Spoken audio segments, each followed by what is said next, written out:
बिस्मिल्लाहिर्रहमानिर्रहीम। आप सबका बहुत बहुत शुक्रिया।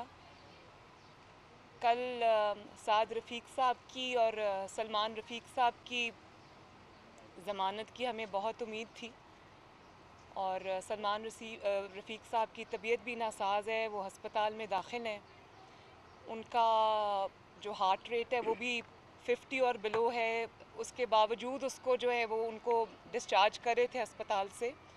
तो मैं इसकी बहुत मज़म्मत करती हूँ और मैं ये भी समझती हूँ, मैं आज उनकी फ़ैमिली के साथ, ये उनकी वाइफ हैं गज़ाला साद रफ़ीक, ये शुमाइला सलमान रफ़ीक खड़ी हैं मेरे साथ। मैं ये समझती हूँ कि उनके जो वालिदैन थे वो शहदाए जमहूरियत थे और ये दोनों भाई भी असीरान जमहूरियत हैं।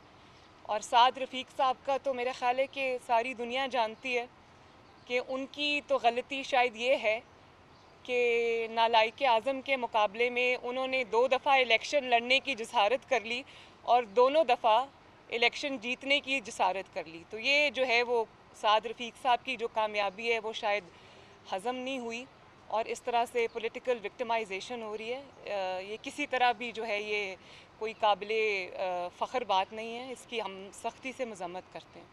जी।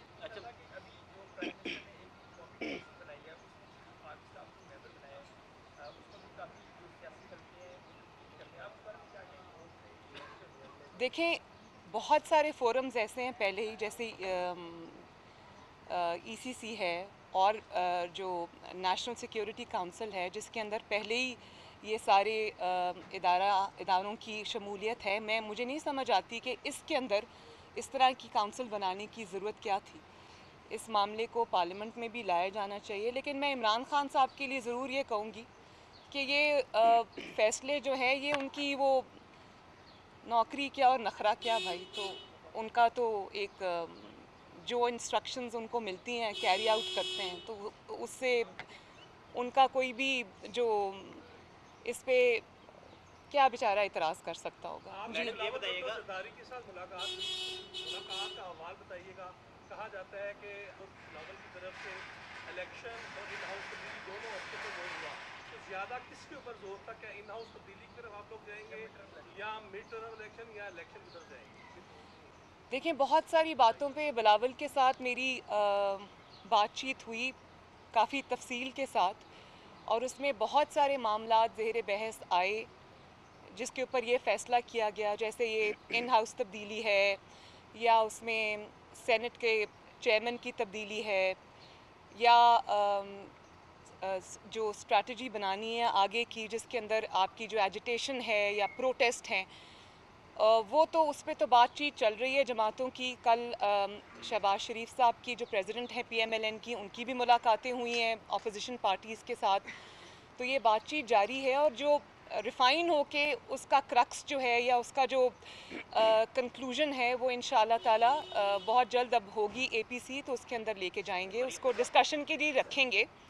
तो उसमें जो चीज़ सामने आएगी सारी पार्टीज़ की तरफ से वो उसको उसको देखा जाएगा कि क्या स्ट्रैटेजी है। लेकिन मेरा और बिलावल का जो एक मेन पॉइंट था डिस्कशन का, वो ये था कि इस नाअहल और नालायक हुकूमत की वजह से आवाम के ऊपर जितनी मुश्किलात आ गई हैं, इस जो जुल्म उनके ऊपर किया गया इस बजट की सूरत में, इसके ऊपर रेजिस्टेंस की जो है वो इस पे ज़्यादा बातचीत हुई। और मैं ये समझती हूँ कि इस बजट के ज़रिए आवाम के ऊपर जो तकालीफ का एक क़यामत टूट पड़ी है, उनके घरों का जो बजट है वो सारा अपसेट हो गया है और उसका जो इम्पैक्ट है वो उनकी ज़िंदगी में हर शोबे में आया है, चाहे वो उनकी ट्रांसपोर्ट हो या उनके बच्चों की स्कूल की फ़ीस हो या उनके बिजली के बिल हों या उनके गैस के बिल हों या उनके किचन के बिल हों या उनकी अद्वियात के बिल हों। तो इससे जो मुश्किलात में आम आदमी की इजाफ़ा हुआ है, मैं ये समझती हूँ कि ऐसे ऐसे ऐसे बजट को मंजूर होने देना, जो इसके हक में वोट देगा वो आवाम की अदालत में मुजरिम ठहरेगा। अच्छा मरियम साहब, ये बताइएगा कि बिलावल साहब आपके पास है, आपकी मुलाकात हुई उनके साथ, तो गिरफ्तारी के ऊपर भी आप लोगों की बातें हुई हैं, तो ये बताइए कि आसिफ अली जरदारी को आप समझते हैं कि बेगुनाह गिरफ्तार किया गया है? क्या वो शरीफ आदमी है? देखें, आप ऐसे सवाल कर रहे हैं मुझसे, मुझे इनके जवाब बहुत अच्छी तरह देने आते हैं। बात ये है कि अगर तो आपकी गिरफ्तारी ऐसी चीज़ पे हो रही है जिसके अंदर आपको नज़र आ रहा है कि कोई गलती का इर्तिकाब हुआ है, कोई कानून तोड़ा गया है, कोई करप्शन हुई है, कोई कुछ हुआ है, तो सबसे पहले तो फिर सुना था ना कि कानून, कहते हैं बचपन से सुनते आए हैं कि कानून अंधा होता है, लेकिन ख़ास तौर पे जो नैब का कानून है उसकी तो बहुत बड़ी बड़ी आंखें भी हैं। उसको दूर से ये नज़र आ जाता है कि ये जो शख्स है ये चाहे बेगुनाह सही, इसका ताल्लुक़ PMLN से है, इसके ऊपर मुकदमा बनना चाहिए, इसका ताल्लुक़ पीपल्स पार्टी से है, इसके ऊपर अभी कोई चीज़ साबित हुई है नहीं हुई, इनिशियल स्टेज है, उसमें उसको पकड़ लेना चाहिए। लेकिन अगर वो अलीमा ख़ान साहिबा हैं जिनकी जो जुर्माना दे के एतराफ़ जुर्म भी कर चुकी हैं, वो ख़ुद नालायक आज़म साहब हैं, जिनकी जो सारी जो उन्होंने अपनी डिक्लेरेशंस जमा कराई हैं वो उसके अंदर इतने बड़े बड़े एरर्स हैं, इतनी बड़ी बड़ी उसके अंदर चीज़ें हैं, जिनका कोई नॉन सोर्स ऑफ इनकम नहीं है और अरबों की उनकी जायदाद है, सवाए सदका खैरात के उनका कोई और कोई तरीका नज़र नहीं आता किचन और अपना घर चलाने का। तो ये सवालात तो सबसे पहले भाई उनसे पूछने चाहिए।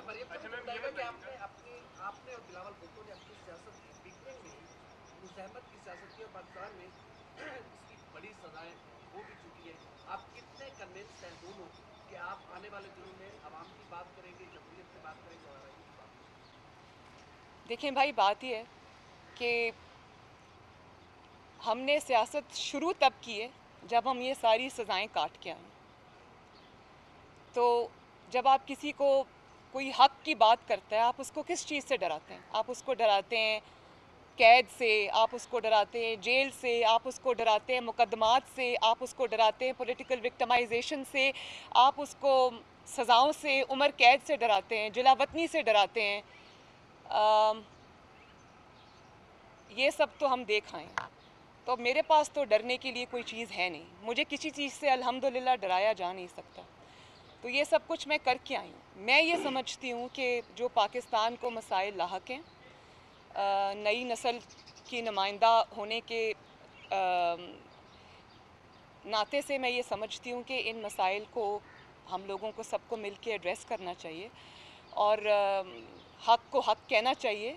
अगर वोट चोर हुकूमत आई है तो उसको वोट चोर हुकूमत कहना चाहिए, अगर साजिश से ये हुकूमत आई है तो इसको साजिशी कहना चाहिए और इससे मुझे कोई रोक नहीं सकता। अगर अवाम जो हैं वो इस वक्त मुश्किलात का शिकार हैं तो उनके साथ खड़े होने से मुझे कोई रोक नहीं सकता। चेयरमैन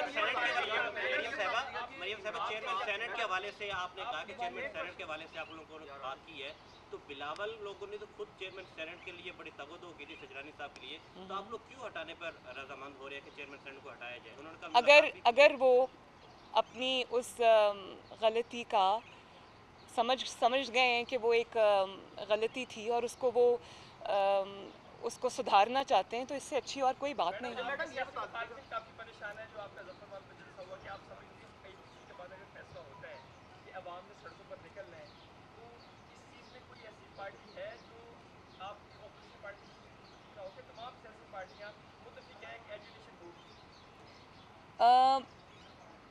मेरा ख्याल है कि इस बात पे तो सब मुत्तफ़िक हैं कि जो महंगाई से पिसे हुए अवाम है उनके लिए बाहर निकलना चाहिए। ये हुकूमत जो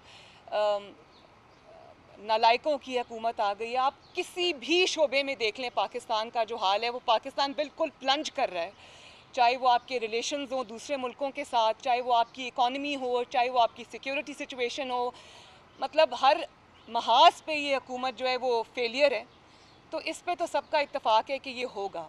उसकी नौयत क्या होगी, उसकी फ्रीक्वेंसी क्या होगी, उन्होंने कंटेनर बना दिया और ज़हनियत उनकी अभी भी कंटेनर वाली, उससे वो उतरने को तैयार नहीं।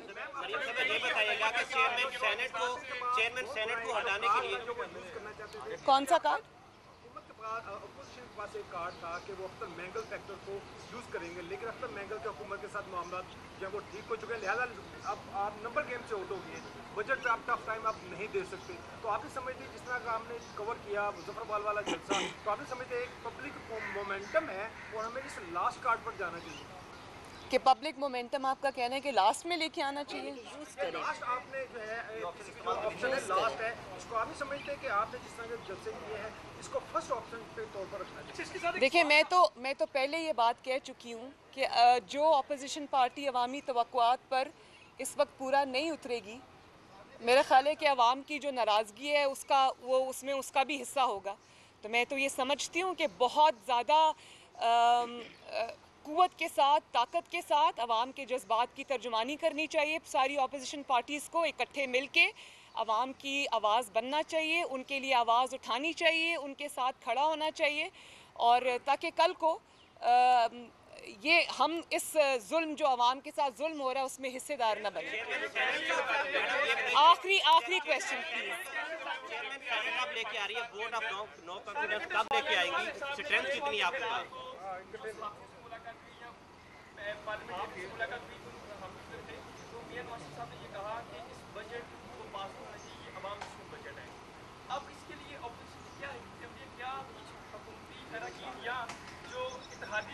वोट ऑफ नो कॉन्फिडेंस के हवाले से बताइएगा।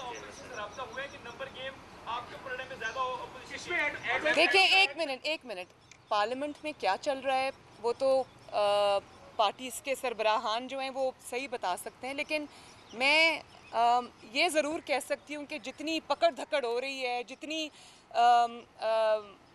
इस वक्त घबराहट का जाली हुकूमत की तरफ से मुजाहरा किया जा रहा है, इसका ये मतलब है कि बजट के मामले में उनको बहुत बड़ी मुश्किल का सामना है और उनके लिए ये आसान नहीं है। इसलिए उनको ये चुन चुन के ऑपोजिशन के लोगों को गिरफ्तार भी करना पड़ रहा है ताकि उनकी जो वोटिंग स्ट्रेंथ है उसमें बेहतरी आए, और मामलात इतने आसान नहीं है उनके लिए। ऑपोजिशन को ये चाहिए कि इस वक्त जो है वो पूरे का पूरा उनको ना सिर्फ ये कि उनको टफ टाइम दे बल्कि उनको आवाम के सामने एक्सपोज भी करे।